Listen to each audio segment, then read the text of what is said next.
అస్మద్గురుభ్యో నమః. శ్రీమతే రామానుజాయ నమః.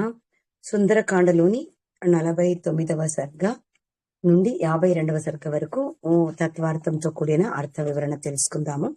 49వ సర్గలో ఇక్కడ 48వ సర్గలో బ్రహ్మాస్త్రానికి కట్టుబడినాడు మన హనుమంతుడు. అటువంటి హనుమంతుడు భీమ పరాక్రమవంతుడై రోషము చేత అక్కడ హనుమంతుడి కళ్ళు ఎర్రబారి రావణాసురుడు ఎలా ఉన్నాడో అని అతనికి వెళ్ళి ఒక్కసారిగా చూస్తే అక్కడ రావణాసురుడి యొక్క రూపాన్ని చూసి చాలా ఆశ్చర్యం చెందుతాడు మన హనుమ. ఎలా ఉన్నాడంటే ఆ గొప్ప విలువైన ముత్యాలతో, బంగారు కిరీటాలతో, వజ్రాలు పొదిగిన ఆభరణాలతో ఒక తెల్లటి వస్త్రాన్ని కట్టుకొని రక్తచందనం అంతా శరీరానికి పులుముకొని భయంకరమైన 10 శిరస్సులతో ప్రకాశిస్తూ ఒక మందర పర్వతములాగా కనిపిస్తున్నాడంట. అటువంటి రావణుడిని, సర్వాభరణ భూషితుడైన ఆ రావణుడిని మన హనుమ ఇక్కడ చూసి అనుకుంటాడు. అక్కడ చుట్టూతా బాగా అలంకరించుకున్న స్త్రీలందరూ కూడా ఆయనకి అలా వింజామరలు వీస్తూ ఉంటారు. చుట్టూ అందరూ కూర్చొని ఉంటారు. అటువంటి రావణుడిని చూసి అహో రూప మహో ధైర్య మహో సత్వ మహోధుతికి అని చెప్పేసి అనుకుంటాడు. ఎంత రూపము, ఎంత ఐశ్వర్యము, సామ్రాజ్యము, బలము, వీర్యము, ధైర్యము, గొప్ప కాంతి, ఎంత అద్భుతంగా ఉన్నాయి రావణాసురుడులో. ఎన్ని ఉన్నా ఏమి ప్రయోజనము? ధర్మ ప్రవర్తన లేదు. ధర్మ ప్రవర్తన లేనిది ఎన్ని ఉన్నా కూడా వ్యర్థము అని రావణాసురుడిని చూసి, రావణాసురుడి యొక్క కథ ద్వారా మనందరము కూడా నేర్చుకోవాలి హనుమ ఈ సర్గలో మనకు తెలుపుతున్నారు. ఇక్కడ ధర్మమేవ జయతే అంతే ఎంతటి తేజస్సు బలవంతుడిని ఉన్నా కూడా అతడికి దగ్గర గాని ధర్మ ప్రవర్తన లేకుండా, అధర్మ ప్రవర్తన ఉంటే తప్పక అది నాశనం చేస్తుంది అనే విషయాన్ని ఈ సర్గలోని రావణ వృత్తాంతం ద్వారా మనము తెలుసుకుంటున్నాము. నెక్స్ట్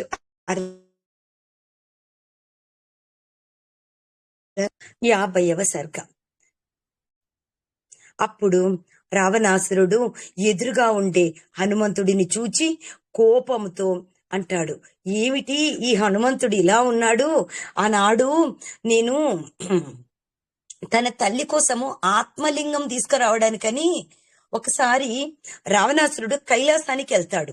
అప్పుడు కైలాసానికి వెళ్ళి కైలాసాన్నంతా కూడా ఒక కుదుపుతుంటే ఆ నందీశ్వరుడు కోపం వచ్చి నందీశ్వరుడికి ఒక శాపం పెడతాడు.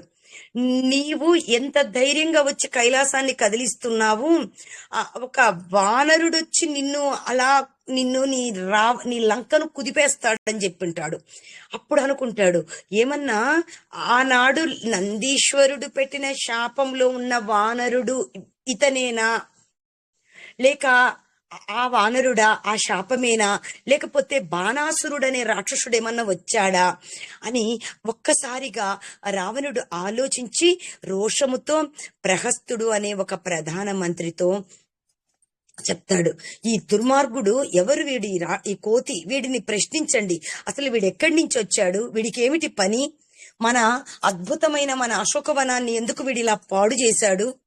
దీనికి కారణం ఏమిటో కనుక్కోండి. ఎవరికి చెప్పాడు? ప్రహస్తుడికి చెప్పాడు. తనకు తానుగా మాట్లాడలేదు. అప్పుడు ప్రహస్తుడు చెప్తాడు, నాయనా, రావణుడిని చూసి ఆయన యొక్క వేషము, ఒక అత్యద్భుతమైన ఆ రూపాన్ని చూసి నువ్వు భయపడొద్దు నాయన, ధైర్యంగా ఉండు. అసలు నువ్వు ఎవరివి? నువ్వెందుకొచ్చావు? నిన్నెవరన్నా దేవతలలో ఇంద్రుడేమన్నా పంపాడా, లేక కుబేరుడా, వరుణుడు పంపారా? ఇంకా ఎవరు పంపారు నిన్ను? ఎవరి దూతగా వచ్చావు? మాకు నిజం చెప్పు. కానీ నీ యొక్క ముఖములో ఉండే ఆ తేజస్సు చూస్తుంటే నువ్వేదో ఒక మామూలు అందరి కోతుల లాంటి కోతివి కాదు అనే విషయము మాకు అర్థమవుతుంది. నీ ముఖములో ఒక తేజస్సు కనిపిస్తుంది. నీవు చూడడానికి ఒక వానర రూపంగా ఉంటున్నావే కానీ ఆ తేజస్సు చూస్తే నీవు ఎవరి చేతనోను పంపబడిన వ్యక్తిలాగా కనిపిస్తున్నావు. అప్పుడు అనృతము అంటే అబద్ధాలు చెప్పద్దు, నిజము చెప్పు. అబద్ధం చెప్పితే నీకు జీవితం అనేది నీకు దక్కదు. అసలు ఈ లంకలో ప్రవేశించడానికి కారణమేమిటో నిజం చెప్పు అని అడుగుతాడు. అలా ప్రహస్తుడు ప్రశ్నిస్తే వెంటనే మన హనుమ ప్రహస్తుడికి సమాధానం చెప్పలేదు. మన హనుమ నేరుగా రావణాసురుడికే సమాధానం చెప్పాడు. ఆ చెప్పే విధానం ఎలా ఉందంటే తనను తాను పరిచయం చేసుకునే విధానము ఎంతో అద్భుతంగా ఉంది. ఇక్కడ హనుమంతుడి యొక్క వ్యక్తిత్వము, అతడి యొక్క ప్రతిభ పాటవము, అతడు మాట్లాడిన విధానములో అతడి యొక్క రామ భక్తి, ఇవన్నీ కూడా చాలా అద్భుతంగా ప్రస్ఫుటమవుతున్నాయి ఇక్కడ హనుమంతుడి యొక్క వాక్య తీరులో.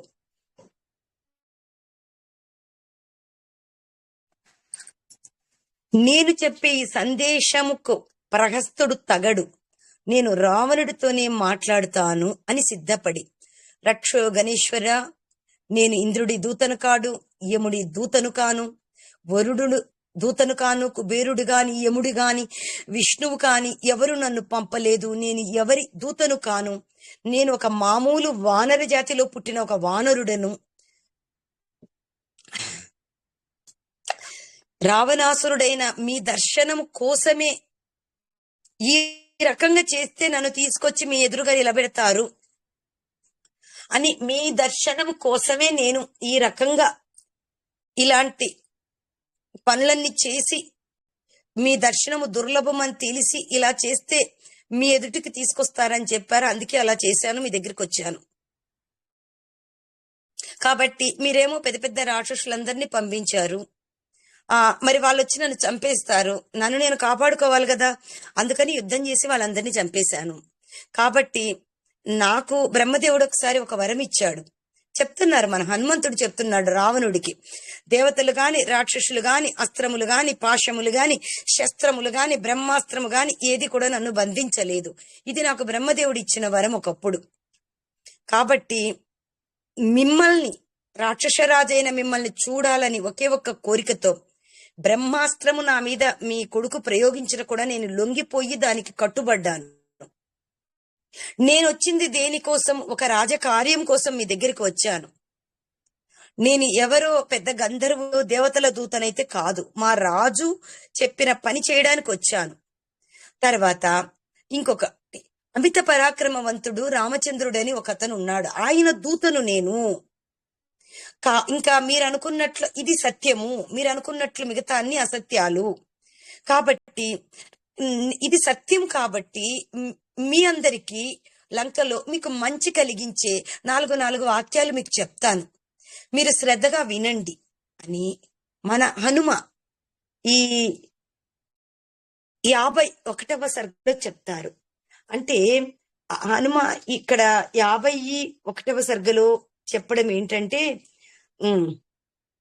ఇక్కడ 50వ సర్గలో తత్వోపదేశం ఏంటంటే, హనుమను ఒక్కసారిగా మొదటిసారిగా చూడగానే రావణుడు ఏమనుకున్నాడు? నందీశ్వరుడివా, విష్ణు దూతవా, దేవేంద్రుడి దూతవా అని అడిగాడు ఇక్కడ. కాబట్టి ఇక్కడ యథార్థముగా రావణాసురుడికి ఒక రకమైన, హనుమను చూడగానే ఒక రకమైన భయం అనేది కలిగింది. అందుకే కోతి అనే భావన రాలేదు చూడండి ఇక్కడ రావణుడికి. నేరుగా నందీశ్వరుడు కైలాసం నుంచి వచ్చిన నందీశ్వరుడే వచ్చాడా అని ఆలోచిస్తున్నాడు, లేదా విష్ణుదూత అనుకుంటున్నాడు. కాబట్టి ఒక సదాచార్యుడు అయిన ఒక నిజమైన ఆచార్యుడికి ఎప్పుడు కూడా బ్రహ్మదేవుడి అనుగ్రహం అనేది తోడవుతుంది అనే సత్యాన్ని ఇక్కడ ఈ సర్గ ద్వారా మనం తెలుసుకోవాలి. ఇంకా 51, 52వ సర్గలు కూడా తెలుసుకుందాము. ఇక్కడ 51వ సర్గలో పూర్తిగా మన హనుమ ఆచార్యుడు ఎలా ఉండాలి, ఆచార్యుడు చేయవలసిన పని ఏమిటి, ఒక ఆచార్య కృత్యం అనేది మనకి ఇక్కడ స్పష్టంగా కనిపిస్తుంది. ఏ మటుకు కూడా రావణుడిని చూసి తొట్టుపాటు కూడా పడలేదు మన హనుమ. ఇక్కడ చక్కటి అర్థవంతమైన వాక్యములతో ఆ దశాననుడైన రాక్షసుడితో ఇట్లా పలుకుతున్నాడు. నేను సుగ్రీవుడి సందేశాన్ని తీసుకొని నీ లంకకు వచ్చాను. సుగ్రీవుడి సందేశం ఏమిటో ఒక రామదూతగా నేను ఇప్పుడు చెప్తున్నాను, వినండి. నేను చెప్పేది ధర్మార్థ సహితము. ఈ లోకమున పై లోకమున నేను చెప్పేది వింటే మీ అందరికీ మంచి జరుగుతుంది. కాబట్టి నేను చెప్పే సాధనం చెప్పేది శ్రద్ధగా వినండి అని చెప్పడం మొదలు పెడతాడు. ఏం చెప్పడం మొదలు పెడతాడు? రామకథ చెప్తాడు. చాలా చాలా బ్రీఫ్ గా చెప్తాడు రామకథ. రథములు, ఏనుగులు అన్ని. ఒక గొప్ప దశరథ మహారాజు అని ఒక రాజున్నాడు. అతడు మహానుభావుడు. ఇంద్రుడు ఎంత తేజస్సు, ఇంద్రుడి ఎంత బలము ఉన్నవాడు. అతడి యొక్క పెద్ద కొడుకు రాముడు. ఆ దశరథుడికి రాముడు అంటే చాలా ఇష్టము. తండ్రి ఆజ్ఞ కోసము ఆ రాముడు దండకారణ్యంలోకి వచ్చాడు. అతనితో పాటు అతడి భార్య అయిన సీతా లక్ష్మణుడు కూడా అతన్ని అనుసరించాడు. ధర్మ మార్గాన్ని తప్పనివాడు ఆ రాముడు. అతడి భార్య కూడా ఒక గొప్ప మహాపతివ్రత. ఆ తల్లి ఎవరంటే సాక్షాత్తు విదేహరాజు అయిన జనక మహారాజు మహానుభావుడి కుమార్తె. ఆమె అడవిలో ఎవరో ఆమెను ఎత్తుకుపోయినారు. అడవిలో కనపడలేదు. లక్ష్మణుడితో కలిసి రాముడు అడవంతా వెతుకుతూ మేముండి ఋష్యముఖ పర్వతం దగ్గరకు వచ్చి మా రాజైన సుగ్రీవుడితో కలిశాడు.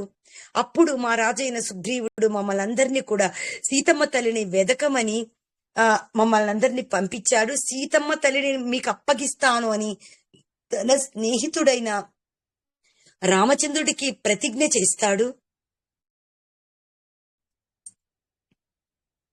అప్పుడు రాముడు కూడా సుగ్రీవుడికి చెప్తాడు, నీ వానర రాజ్యము నీకు నేను ఇప్పిస్తాను అని చెప్పి రామచంద్రుడు కూడా ప్రతిజ్ఞ చేస్తాడు. ఆ రకంగా తన అన్న అయిన వాలితో సుగ్రీవుడు యుద్ధము చేస్తుండగా ఆ రాముడు వాలిని సంహరించి ఆ సుగ్రీవుడి యొక్క రాజ్యము, వానర రాజ్యాన్ని అంతా కూడా అతడికి ఇచ్చి సుగ్రీవుడిని రాజుగా ప్రతిష్ఠ చేస్తాడు. తర్వాత ఆ వాలి యొక్క బలమేంటో ఓ రావణ నీకు ఇంతకు ముందే తెలుసు గల. రాముడు ఆ వాలి మహాబలశాలి కదా. అటువంటి బలము గల వాలిని మా రాముడు ఒకే ఒక్క బాణంతో కొట్టి చంపేశాడు.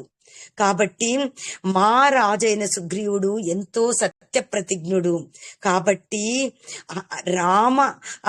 ఆ సీతాన్వేషణ కొరకు ఎంతో శ్రద్ధ గలవాడై అతని యొక్క సేవకులము మేమందరము, మా వానరులందరినీ కూడా అన్ని దిక్కులకు పంపేశాడు. భూమండలంలో ఉండే అన్ని దిక్కులకు కొన్ని కోట్ల వానరులు మేమందరం కూడా వెళ్లి వెతుకుతూ ఉందాము. అందులో మా వానరులలో అందరు ఎలా ఉన్నారంటే ఏమంత సామాన్యులు ఎవరు లేరు.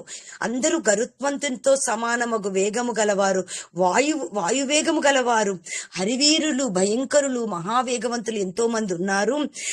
వారిలో ఒక చిన్నవాడిని నేను అంటే తన గురించి తను ఎంత తక్కువగా చెప్పుకుంటున్నాడు ఇక్కడ హనుమ. నేను ఒక వాయుదేవుడి పుత్రుడను. సీతమ్మ తల్లిని వెదగడానికి ఈ మార్గంలో నన్ను పంపించారు. 100 యోజనముల యొక్క సముద్రాన్ని నేను దాటి రాగలిగాను.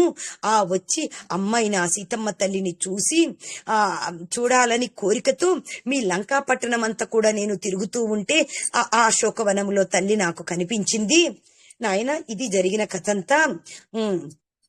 రావణాసురుడా, నీవు ఇంత గొప్పవాడివి, నీ తేజస్సు ఎంతగా ఉంది, ధర్మశాస్త్రాలన్నీ చదివేశావు, అర్థస్వరూపాలన్నీ తెలుసు, గొప్ప తపస్సు చేశావు, ఎవరు చేయనంత మహాప్రాజ్ఞుడవు, అన్ని విద్యలలో ఆరితేరిన వాడివి, ఇంతటి పరాక్రమవంతుడివి కదయ్యా, నీ ముఖంలో ఎంత తేజస్సుంది.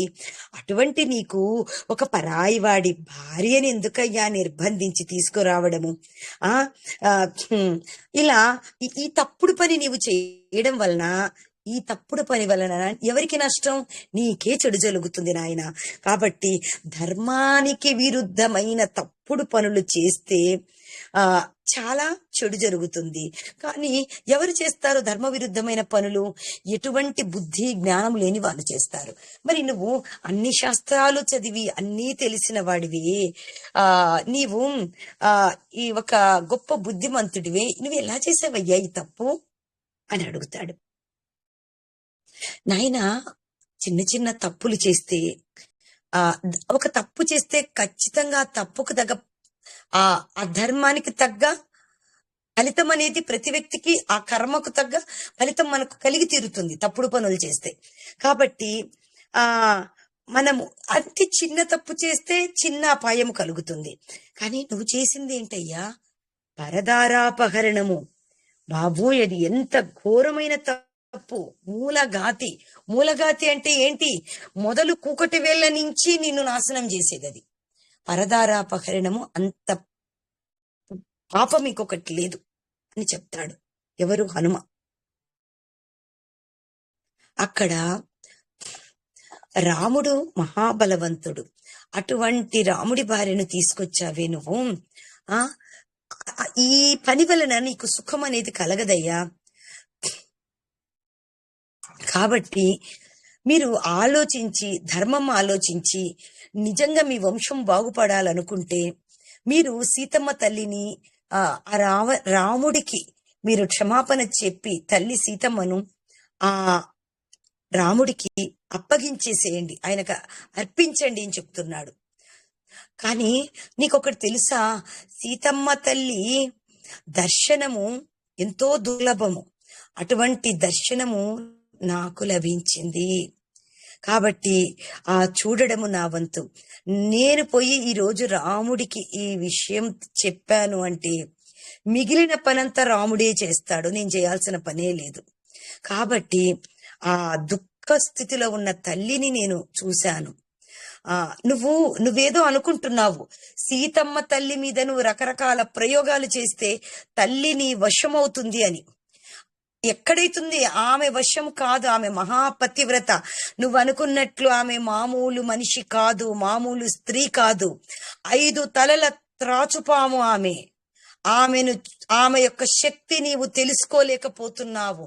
5 తలల త్రాచుపాము. జాగ్రత్త, ఆ త్రాచుపాము నీ ప్రాణాలే తీసేస్తుంది. మీరెవ్వరు కూడా ఆమెను ఏమీ చేసుకోలేరు. ఇక్కడ సీతమ్మ తల్లి శక్తిని హనుమ బయట పెట్టేశారు. మన కడుపులో జఠరాగ్ని ఉంది. మనము ఏమి తిన్నా కూడా ఆ జఠరాగ్ని కడుపులో అంతా కూడా జీర్ణం చేస్తుంది. రకరకాల ఆహారాలు తింటుంటాం. మరి జఠరాగ్ని అనే శక్తి ఉంది కదా అని విషాన్ని కూడా తాగితే జీర్ణం చేస్తాదా మన కడుపులో? వెంటనే రకరకాల మన కడుపులో, మన శరీరంలో ఉన్న అవయవాలు దెబ్బతిని ఆ మనిషి మృత్యువు పాలవుతాడు. కాబట్టి నువ్వు జఠరాగ్ని అనే శక్తి ఉంది కదా అని ఆ విషముతో కూడిన అన్నం తింటే ఎలా జీర్ణం కాదో, అలా సీతమ్మను వశపరుచుకుంటాము అనుకొనడము నీ మూర్ఖత్వము. నీకు ఎప్పటికీ ఆమె లొంగదు, నీకు శక్యము కాదు అనే వాక్కును ఇక్కడ మన హనుమ చెప్పేస్తున్నారు రావణుడికి. ఎందుకయ్యా ఎంతో కష్టపడి ఎంతో గొప్ప తపస్సు చేశావు, ధర్మమైన పనులు ఎన్నో చేశావు. ఆ ధర్మానికి ఫలముగా ఈ రోజు తపస్సు చేసి ఎవరి చేత చావు లేకుండా కూడా వరం పొందావు. ఇప్పుడు ఎందుకయ్యా ఈ పాడు పని చేస్తున్నావు? అంత గొప్ప వరాన్ని పొందావు. కానీ ఆ వరము, నీకొచ్చిన వరములో కూడా నీకొక భయపడాల్సిన ఒక విషయం ఉంది. నువ్వు ఆనాడు ఏమని కోరుకున్నావు? నువ్వు అనుకున్నావు దేవతలు రాక్షసులే చంపగలరు, తిర్యక్కులు మనుషులు వానరులు నన్ను చంపలేరు అని వాళ్ళని వదిలేసావు నువ్వు. ఎంతసేపు దేవతలు, అసురులు, గంధర్వులు, యక్షులు, నాగజాతికి చెందిన వాళ్ళు, ఇటువంటి వాళ్ళ దగ్గర నాకు మరణము ఉండకూడదని నువ్వు వరం కోరుకున్నావు. కాబట్టి కానీ నువ్వు కోరుకున్న దాంట్లో వానరులు మానవులు లేరు. కాబట్టి సుగ్రీవుడెవరు? వానరుడు. నేనెవరు? వానరుడు. కాబట్టి నువ్వు చాలా తేలికగా తీసుకున్నావు వానరులను, మనుషులను. కాబట్టి నీకు ఆపద అనేది త్వరలో పొంచి ఉంది. కాబట్టి నువ్వు ఇంతకు ముందు ఎంతో తపస్సు చేసి, ఎంతో మహాశివుడిని అర్చించి, ఎంతో ధర్మాన్ని మూటగట్టుకున్నావు. ఎన్నెన్నో పూజలు, ఎన్నెన్నో ధర్మం చేశావు. కాబట్టి ఆ యొక్క తపస్సు ఫలితంగా ఈరోజు చావు లేకుండా వరం సంపాదించావు. కానీ ఒక ఘోరమైన పరదారాపహరణం అనే ఒక తప్పుడు పని, అధర్మమైన పని చేశావు. కానీ ఒక వ్యక్తి ఒకేసారి అధర్మ ఫలమును, ధర్మ ఫలమును రెండిని అనుభవించవచ్చు. ఇప్పుడు దీనికి అర్థం ఏంటంటే కొంచెం వివరంగా చెప్తా. మనం పుణ్యం చేసుకుంటాం, బాగా పుణ్య కార్యక్రమాలు చేస్తాం. పుణ్య కార్యక్రమాలు చేసినప్పుడు ఏమిటి, ఒక మంచి రాజ్య పదవి, ఒక గొప్ప రాజు అయిపోతాడు ఒక రాజ్యానికి, ఒక సీఎం కావచ్చు. కానీ ఒక గొప్ప సీఎం అయినా కానీ వాడు పాపపు పనులు చేస్తే ఏమి జరుగుతుంది? వెంటనే వాడికి ఒక క్యాన్సర్ రోగము, ఇంకొక పెద్ద రోగము, ఇంకేదో ఒక కష్టము వాడికి వచ్చేస్తుంది. అంటే పుణ్యము చేసిన దానికి ఒక పెద్ద పదవి వస్తుంది. అదే సమయములో ఏకకాలంలో పాపము చేసిన దానికి ఒక రోగము కాని, ఒక కష్టము కాని మానసికంగా వాళ్ళకు వచ్చి వాళ్ళు అనుభవిస్తుంటారు. అట్లే నేనును ధర్మ ఫలమును, అధర్మ ఫలమును రెండు కూడా తప్పుడు పనులు చేశాను. నేను ఇంతకు ముందు గొప్ప తపస్సులు చేశాను కాబట్టి ధర్మాత్ముడిని. ఇదొక చిన్న తప్పే కదా, వస్తే ఏదో ఒక చిన్న బాధలు కలుగుతాయి, దాన్ని అనుభవించవచ్చు, తప్పేముంది రెండు అని నీవు అలా అనుకుంటున్నావేమో. ఇక్కడ జాగ్రత్తగా ఆలోచించుకో. ధర్మ ఫలము, అధర్మ ఫలము ఇక్కడ ఈ పరిస్థితులలో ఒకేసారి అనుభవించడానికి ఉండదు. ఏమిటి? నీవు చేసిన ధర్మానికి, పూజలకి, తపస్సుకి ఫలితం ఏమిటి? చావు లేకుండా వరము. కానీ ఇప్పుడు నీవు చేసిన అధర్మం ఏంటి? ఫలము, అధర్మము. నువ్వు చేసిన ఘోరమైన తప్పుకు రాముడి చేత చంపబడతావు. అంటే ఈ రెండు ఒకే కాలంలో జరిగేటివి కావు, పరస్పర విరుద్ధము. చావే లేకుండా ఉండడము, చంపబడము, ఈ రెండు పూర్తి విరుద్ధము. కాబట్టి ధర్మం అనేది ధర్మ ఫలితాన్నే ఇస్తాది. ఎప్పుడైనా ధర్మము ఫలమిచ్చుచున్నంత కాలము అధర్మ ఫలితం అనేది ఆ వ్యక్తికి అంటదు. కానీ అధర్మమును ధర్మము లేకుండా చెయ్యదు. ధర్మఫలం అయిన తర్వాత అధర్మ ఫలితాన్ని కూడా ఆ వ్యక్తి అనుభవించాల్సిందే. కాబట్టి ధర్మము అధర్మమును ఫలము నీకుండా ఆపగలదు, కానీ అధర్మము ధర్మమును ఫలితము ఇయ్యకుండా నాశనము చెయ్యలేదు అనే సత్యాన్ని చాలా జాగ్రత్తగా హనుమ ఇక్కడ చెప్తున్నారు. అందుచేత నువ్వు ధర్మ ఫలితాన్ని ఇప్పుడు చాలా బాగా అనుభవిస్తున్నావు. త్వరలో నువ్వు చేసిన పాపానికి అధర్మ ఫలితం కూడా త్వరలో అనుభవించి తీరాలి. కాబట్టి అది వస్తుంది నీకు త్వరలో. కాబట్టి ఇప్పుడు ఎవరైనా అధర్మము చేసినా, నాకు తెలియకుండా ఒక తప్పు చేశాను, భగవంతుడా నన్ను క్షమించు, దానికి తగ్గట్లు ఒక ప్రాయశ్చితమైన ధర్మం మనం చేశామంటే, అధర్మంగా మనం చేసిన దాని ఫలితం అంట మనకు అంటదంట. సుందరకాండలో సాక్షాత్తు వాల్మీకి మహర్షి శ్లోకాలలో సాక్షాత్తు హనుమంతుడే మనకు 50వ సర్గలో చెప్తున్నారు. తెలిసి తెలియక మనము ఏ తప్పులైనా చేసినా కూడా మంచి కార్యాలు చేయడం వలన ప్రాయశ్చిత రూపం ఒక ధర్మాన్ని ఆచరిస్తే ఆ అధర్మము కర్మరూపంగా వచ్చేది మనకు అంటదంట, మెల్లగా పక్క నుండి వెళ్ళిపోతుందంట. కాబట్టి నువ్వు ఈరోజు పరదార అపహరణ చేశావు. దానికి ప్రాయశ్చితం ఏమంటే మరలా పోయి రాముడికి, సీతమ్మ తల్లికి క్షమాపణలు చెప్పి ఈ తల్లిని రాముల వారికి నువ్వు అర్పించాలి.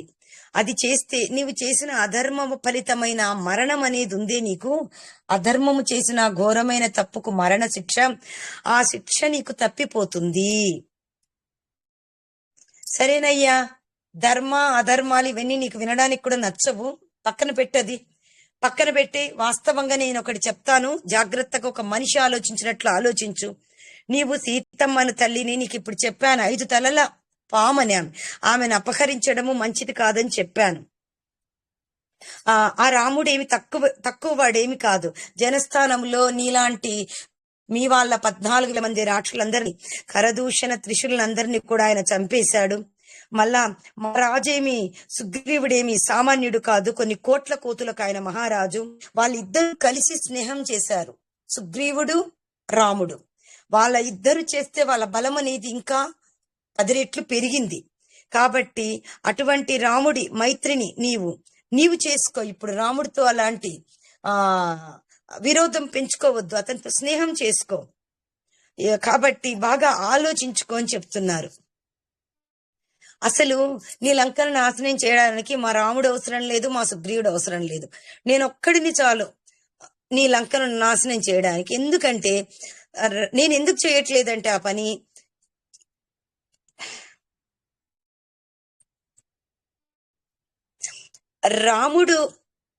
రామచంద్రుడు ఏమని ప్రతిజ్ఞ చేశాడు? సీతమ్మ తల్లిని ఎవరైతే అపహరించారో ఆ శత్రువుని నేనే నాశనము చేస్తాను అని మా రాముడు ప్రతిజ్ఞ చేశాడు. కాబట్టి నేనిక్కడ నాశనం చేస్తే మా రాముడి ప్రతిజ్ఞ నెరవేరుతుంది. కాబట్టి నీ లంకను ఏమి చెయ్యకుండా నేను వెళ్ళిపోతున్నా.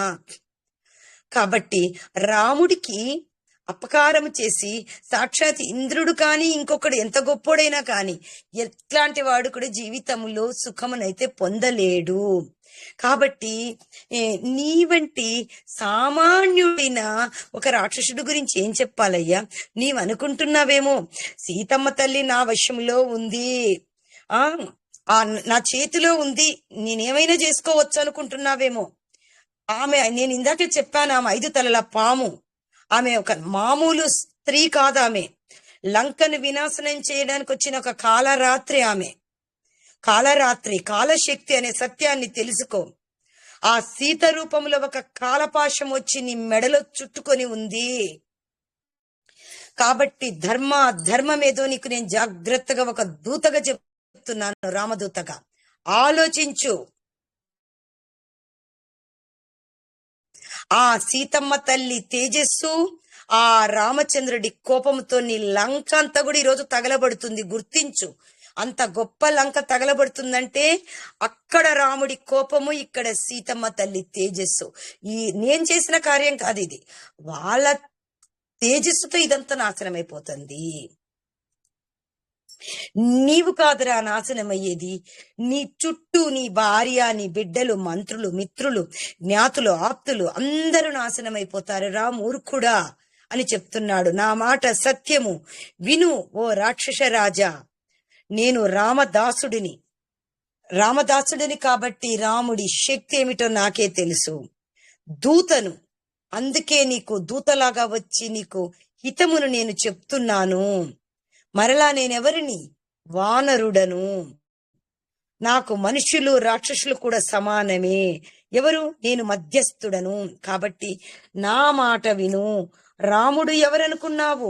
ఈ భూమి, ఆకాశము, పంచభూతాలు, జంగములు, ఈరోజు ఈ పంచభూతాలు, ఈ నీరు, భూమి, ఆకాశం, వీటినన్నిటినీ ఒక్క క్షణములు అలా లేకుండా చేసేస్తాడు రాముడు.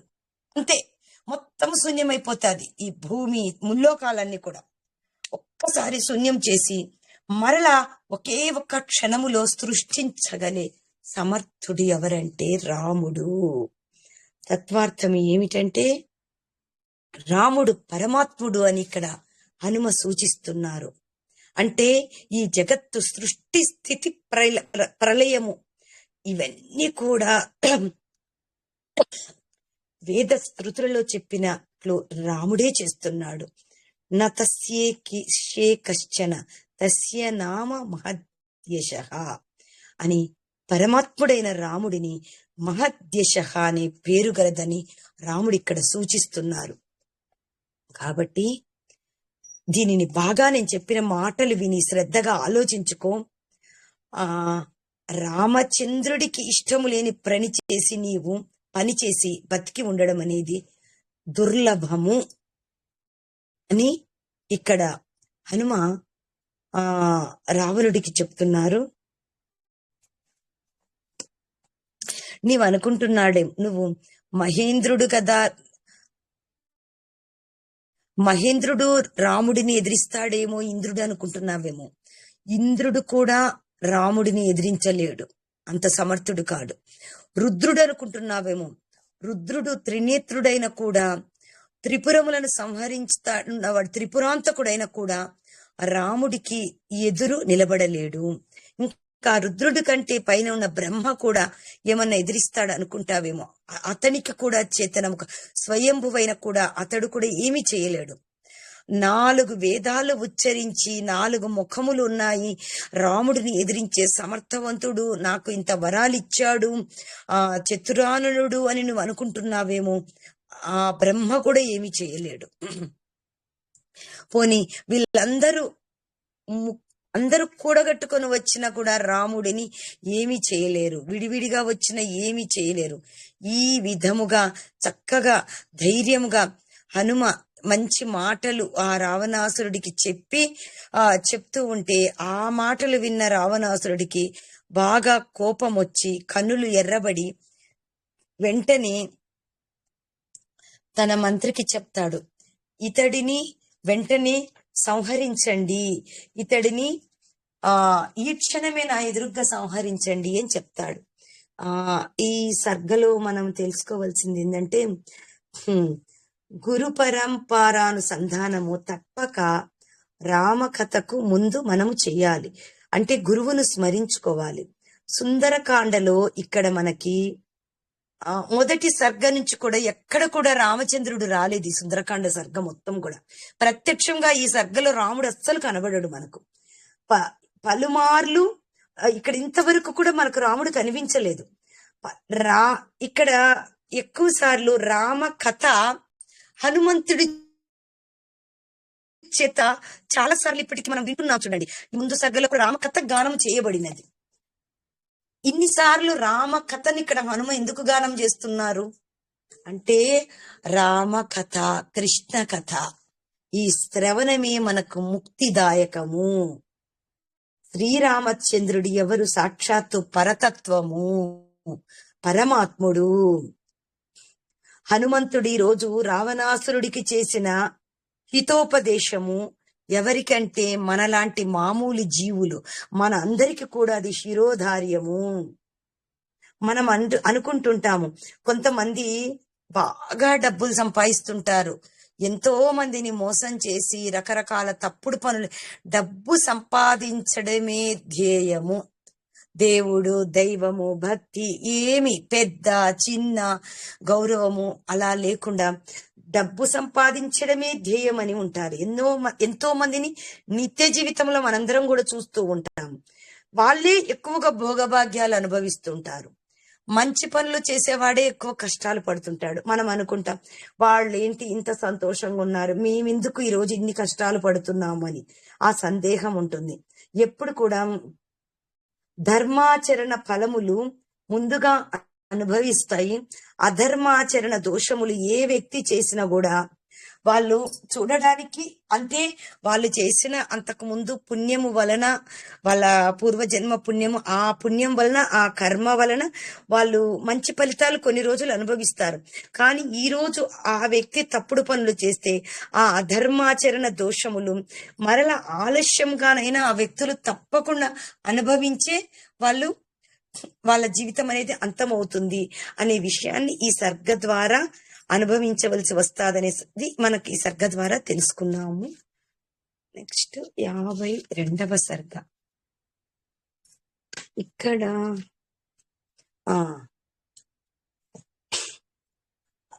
ఇక్కడ రావణాసురుడు హనుమంతుడిని చంపమని ఆజ్ఞాపిస్తాడు. అయితే ఇక్కడ సాత్వికుడైన విభీషణుడు వెంటనే, అన్నా అలా ఒక దూతగా వచ్చిన అతడిని చంపడము న్యాయం కాదు అని విభీషణుడు చెప్తాడు. అప్పుడు రాక్షసరాజు చాలా కోపంతో ఉంటాడు. లేదు లేదు, ఈ దూతను చంపాల్సిందే, ఎంత ధైర్యంగా ఇన్ని మాటలు మాట్లాడతాడు అని చెప్పి కోపంగా మాట్లాడతాడు. అప్పుడు వెంటనే విభీషణుడు ఇంకా కొంచెము నెమ్మదిగా ప్రీతి వచనాలతో తన అన్నను పూజించి చాలా ప్రేమగా హితమైన వాక్యాలతో ఈ రకంగా చెప్తాడు. అన్నా, నువ్వు రాక్షసేంద్రుడవు, క్షమించు, నువ్వు కొంచెం కోపాన్ని తగ్గించుకొని ప్రసన్నంగా నేను చెప్పేది వినండి, చెయ్యదగినది చెయ్యరాగినది ఎరిగిన ఇప్పుడు ప్రభువు రాజు, ధర్మాత్ముడు, రాజు అయిన వాడు ఎలా ఉండాలి? మంచి చెడు జ్ఞానము ఉండాలి. కాబట్టి మీరేం చేయాలి? దూతను చంపకూడదు అనేది మన మన యొక్క ధర్మము, రాజనీతి. అది రాజధర్మానికి దూతను చంపడం అనేది విరుద్ధము. కాబట్టి లోకములో ఎవరైనా కూడా ఇది వింటే కూడా చాలా నింద్యం అది. కాబట్టి ముఖ్యంగా నీలాంటి గొప్పవాడు, ముల్లోకాలలో నీకు పెద్ద పేరుంది, నీలాంటి వాడు ఇలాంటి పని చేయడం ఏమిటన్నా? అన్ని ధర్మాలు, అన్ని వేదాలు చదివినావు, తర్వాత మన పెద్దలు చేసిన ఆచరణ అంతా తెలిసిన వాడివి, అన్నీ నేర్చుకుని 10 మందికి చెప్పదగిన వాడివి. అలాంటి పరమార్థవేత్తవు నీవే, విద్వాంసుడివి. అలా కోపానికి లొంగిపోయి నీవు చదివిన శాస్త్రాలలో పరిశ్రమ చేయుట, అన్ని చదివి కూడా యుక్తాయుక్తము ఆలోచించకుండా నువ్వు ఇలా దూతను చంపమనడం అనేది ధర్మము కాదు అనే విషయాన్ని మెల్లగా విభీషణుడు చెప్తూ ఉన్నాడు. దాంతో రావణాసురుడికి మరల కోపం వస్తుంది. రోషముతో నపాపానాం వధే పాపం విద్యతే శత్రుసూదన అని చెప్తాడు. పాపాత్ములను చంపడంలో పాపము లేదురా, ఈ వానరుడు చాలా పాపాత్ముడు, వీడిని చంపి తీరాల్సిందే అంటే వెంటనే మన విభీషణుడు అంటాడు, అధర్మమూలం బహుదోషయుక్తం. ఈ ఒక శ్లోకం ఉంది మనకు 52వ సర్గలో 12-13. అధర్మమూలం బహుదోషయుక్తం అనార్య దుష్టం అని తలంచి పరమార్థను ప్రతిపాదించే ఇటువంటి గొప్ప వాక్యాన్ని చక్కగా చెప్తాడు. ఎవరు? విభీషణుడు. లంకేశ్వర, రాక్షస రాజా, మీరు ప్రసన్నుడయ్యండి, ధర్మార్థములతో కూడిన నా మాటను వినండి. అన్ని దేశములలో, అన్ని జాతులలో దూతలను చంపకూడదని ఎంతో మంది మహానుభావులందరూ కూడా చెప్తున్నారు. ఇతడు కేవలము దూతనే కాదు, అక్షకుమారుడిని కూడా చంపిన శత్రువని నీవు అంటావేమో, అది నిజమే, నువ్వు చెప్పేది నిజమే. ఇతడు చాలా బలమైన వాడు, మనకు అపకారం చేశాడు. కానీ దూతలను చంపడం అనేది మన పెద్దల నుండి వచ్చిన ఆచారము కాదు. మన పెద్దలు ఏమని చెప్పారు? దూతలు ఇలా బాగా మనల్ని విసిగిస్తే కొన్ని రకములైన శిక్షలు విధించవచ్చు. ఆ శిక్షలేంటి? వాళ్ళ అవయవాలు కోసేయడము, కొరడాలతో కొట్టించి వాళ్ళ గుండు చేయించడము, కాల్చడము, ఇలాంటి శిక్షలు చేయాలి అని పెద్దలు చెప్పారు. దూతను చంపడము అనేది ఎవరు చెప్పలేదు కదన్నా. ధర్మార్థాలని తెలిసిన వాడివి కదా, కాబట్టి కొంచెము కోపానికి వశపడద్దు, కొంచెము కోపాన్ని నిగ్రహించుకోవాలి మీరు అని చెప్తాడు. అని ఎవ్వరు కూడా దేవతలలో కాని, అసురులలో కాని, ధర్మశాస్త్రము కాని, లోకాచారములో కాని ఎక్కడ కూడా మీతో సమానమైన వారెవ్వరూ లేరు. కాబట్టి మీరు ఇటువంటి ధర్మ విరుద్ధమైన పని చేయడము అంత బాగుండదు, ప్రయోజనము కాదు. అసలు ఈ కోతిని చంపితే మనకేమొస్తుంది? వీడు మంచివాడు చెడ్డవాడు, గురువన్ పరార్థం పరమాన్ నా దూతో వధం అర్హతి అని చెప్తాడు. ఇతడిని చంపివేస్తే ఇతడు మరలా ఇంకొకరు ఆ రాముడి దగ్గర నుంచి 100 యోజనముల సముద్రాలు దాటి ఆకాశములో ఎవరు ఇక్కడికి రాలేరు. కాబట్టి ఇతడిని చంపే ప్రయత్నం చెయ్యొద్దు. ఇతడు చనిపోతే ఆ రాముడు ఇంకొక దూత ఎవరిని ఇక్కడికి పంపలేడు. ఎందుకంటే వేరే వాళ్ళు ఎవరు కూడా అలా 100 యోజనముల సముద్రాన్ని దాటగలిగే శక్తి ఎవరికి ఉండదు, ఇతనికి ఒక్కడికే ఉన్నట్లుంది. కాబట్టి ఇప్పుడు ఆ రాముడితో మనం యుద్ధం చేయాలని చాలా ఉత్సాహంగా ఉన్నావు, నువ్వు చాలా గొప్పవాడివి. కాబట్టి నువ్వు ఇతడిని వదిలేస్తేనే కదా ఇతడు పోయి రాముడికి చెప్తే కానీ ఆ రాముడు మన మీదకి యుద్ధానికి వస్తాడు. మనకు కావాల్సింది ఇప్పుడు యుద్ధమే కదా. ఇప్పుడు ఆ రాముడు యుద్ధంకి వస్తే నీకేంటి తక్కువ? శస్త్రధరులు యోధులు కోట్ల కొలది నీ దగ్గర ఉన్నారు. నీ ఒక్కసారి ఆజ్ఞాపిస్తే ఆ రాజపుత్రులను బంధించడం ఒక్క క్షణము కూడా కాదు. అలా వాళ్ళతో యుద్ధం చేసి వాళ్ళని ఓడించి మనము గెలిస్తే మనకి అది చాలా ధర్మబద్ధంగా చూడడానికి, ముల్లోకాల్లో చూడడానికి కూడా చాలా చక్కగా ఉంటది అని కొంచెము చాలా ప్రేమగా, ప్రీతిగా, నెమ్మదిగా, అలా సూక్ష్మంగా విభీషణుడు రావణుడికి చెప్తూ ఉంటాడు. ఆ తమ్ముడైన విభీషణుడు అలాంటి చక్కటి ఉత్తమమైన ఆ వాక్యం ఎక్కడో రాక్షసరాజు బుర్రలోకి కొంచెం వెళ్ళి, ఇది నిజమే కదా, ఇతడిని చంపేస్తే ఇప్పుడు ఆ రాముడు ఇక్కడికి రాలేడు, నేను యుద్ధం చేయలేను కదా, కాబట్టి ఇతడిని వదలడమే కరెక్ట్ అని చెప్పేసి ఇక్కడ ఆ విభీషణుడి మాట మన రావణాసురుడు ఇక్కడ అంగీకరిస్తాడు. అంటే తత్వోపదేశం ఏమిటంటే, రాక్షస వంశంలో కూడా ధర్మాత్ములు, సాత్వికులు అనేది మనకు అరుదుగా కనిపిస్తారు అక్కడక్కడ. అలా కనిపించే వాళ్ళల్లో ఉదాహరణకు ఇక్కడ విభీషణుడు, ఇంకొకరు ప్రహ్లాదుడు. జై శ్రీమన్నారాయణ. ఆయేన వాచా మనసేంద్రియ